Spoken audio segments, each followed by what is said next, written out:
respected Rashtrapati Ji, I have the great pleasure and privilege of introducing my colleagues who have gathered in Delhi for the fourth conference of the Heads of Mission. The conference, which was inaugurated by the Honorable Prime Minister this morning, will conclude by lunchtime on Sunday, the 16th of September. Sir, as you would recall, the process of HOM's conferences was started in December 2008 when you yourself were guiding us in the Ministry of External Affairs as the External Affairs Minister.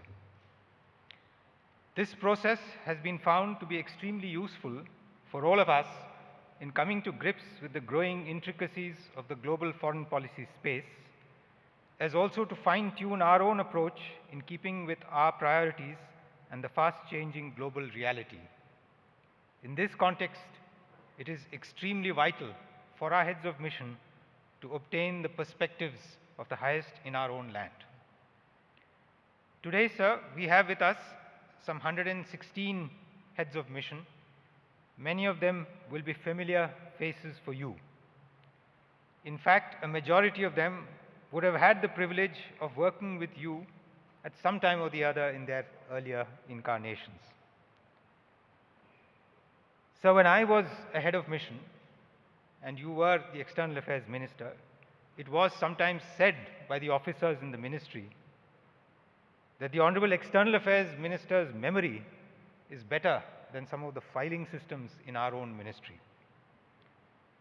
Today, sir, as having reached the position of the Rashtrapati, we look to you not just for your memory, but for your extraordinary perspective, which comes from the experience you have had in every ministry of the Government of India.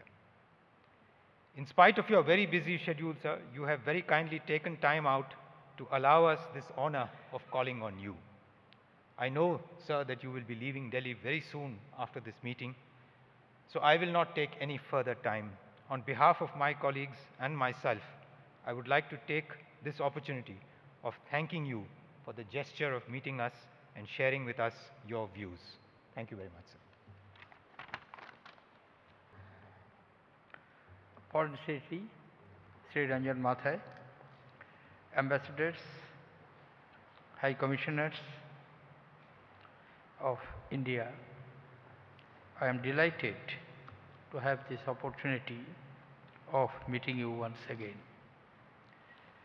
Since 2008, either in the capacity as Minister External Affairs or in the capacity of Finance Ministers, I had the privilege of sharing my perception with you whenever this conference was held annually.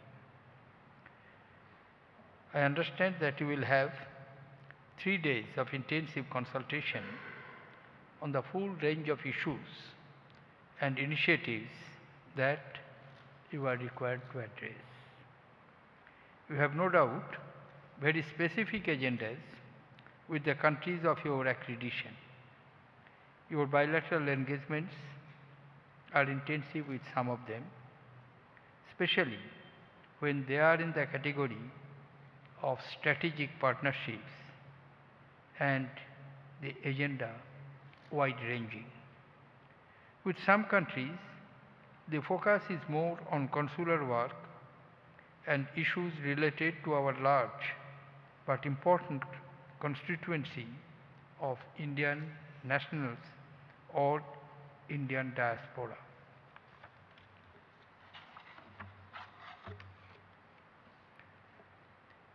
In some other countries, the focus is on strengthening the economic partnership and sharing of valuable natural resources, minerals or fuel or agricultural produce for our needs. With some other, cooperation in security and combating terrorism is the main issue.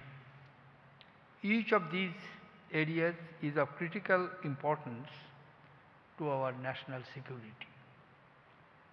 The role played by each one of you in achieving our objective is equally valuable. However, as a group, occasions such as these provide an opportunity for you to collectively consider important issues, identify the key areas that require special or immediate focus, and contribute to the evolution of a coherent policy. Each of you will have a sense of your individual role and the contribution that each of you is required to make. And I would say that this coordination is vital. In this exercise, I would assume that you will duly prioritize the strengthening of our relations with our neighbors.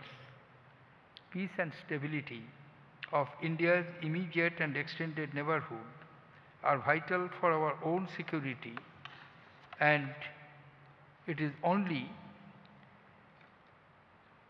in such an atmosphere that we would be able to concentrate on our nation's priorities and growth. The last year has witnessed series of momentous developments in the Arab world. These mass movements and the revolutions that have irreversible and historic consequences that have transformed the societies in which they occurred.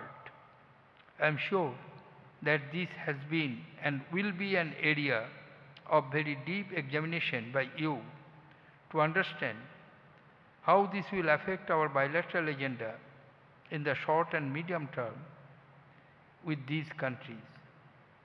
They are presently passing through a defining period in their history. In this connection, I would also like to have your assessment. What are the potential areas where similar type of revolutions or mass movement or in any other form likely to take place?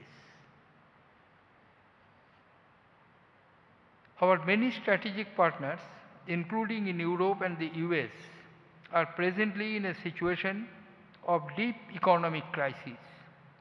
Governments in these countries have had to focus inward on their issues. In all the affected countries, governments who have taken these necessary steps for better fiscal management have been most unpopular and in many cases voted out. The new governments